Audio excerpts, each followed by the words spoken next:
नमस्कार मंडळी, स्वागत आहे तुमचं माझ्या चॅनलमध्ये, ज्याचं नाव आहे ब्लॉग विथ भाग्यश्री. श्री स्वामी समर्थ. स्वामींचे मौल्यवान सल्ले. काय करू, कसं पुढे जाऊ हे कळत नाही. मग आता मी सांगतोय या 3 गोष्टींवर काम कर. सगळं सांगतो. सगळ्यात आधी कोणाच्या सापळ्यात अडकू नकोस.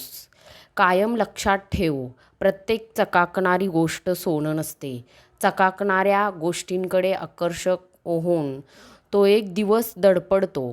म्हणूनच मोह हे निव्वळ साम्राज्य आहे. म्हणून मोहाची वाट कायम दूर ठेवायची. मोहामध्ये कधीच अडकायचं नाही. दुसरं आहे मत्सर. दुसऱ्यांबद्दल बोलून एखाद्याचा द्वेष करणं, एखाद्याला दूषण लावणं हे सोडून दे. फक्त स्वतः कसा दैनंदिन जीवनात प्रगती करशील यावर लक्ष केंद्रित कर.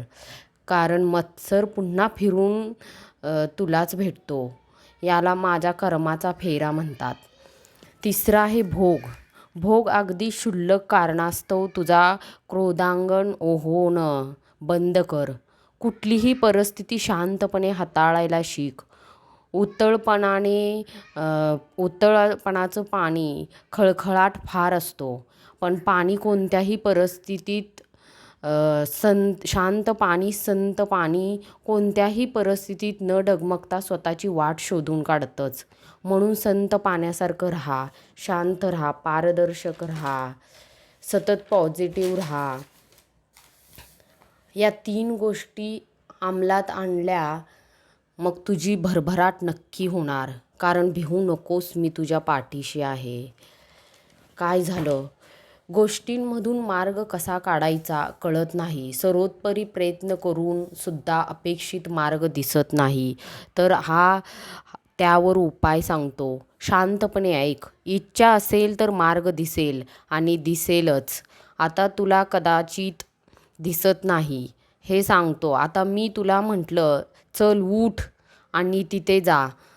तू म्हणशील कुठे तिथे? तर महत्त्वाचं आहे. कुठे जायचं हे कळल्याशिवाय कुठे जायचं आहे हे आपण ठरवू शकत नाही. मुळात तो आज जे काही काम करतोय ते करायचं म्हणून करतोय की ते तुझं खरंच स्वप्न होतं हे नीट विचार कर. फक्त उदरनिर्वाह आणि समाज काय म्हणेल या भीतीने तू करतोयस. कारण कसं आहे ना, अंधारात बाण मारून वाट बनत नसते. तुझा जन्म कशासाठी झाला? तुझ्या अंतरात्म्यात तुला आवाज ऐक. तो तुला अपेक्षित वाट दाखवण्याचा कायम प्रयत्न करत असतो. तो आवाज कधीच डावलू नकोस. जे तुझ्यात नाही ते तुझ्यात आणण्यापेक्षा जे तुझ्यात आहे ते शोध. ती कला जप आणि मग बघ, तुला अपेक्षित अशी हवीशी वाट नकळत हळूहळू बनत जाईल. जवळ तुला पटत नाही तवर दुसऱ्यांचे म्हणणे निव्वळ द्रव्यापोटी कधीही ऐकू नकोस. आणि काम असं कर, ते करत असताना तुला वेळेचं भान राहणार नाही. ते खरं तुझं भविष्य घडवतात.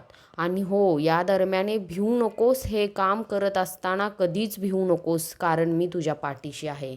भिवू नकोस, मी तुझ्या पाठीशी आहे. श्री स्वामी समर्थ. धन्यवाद.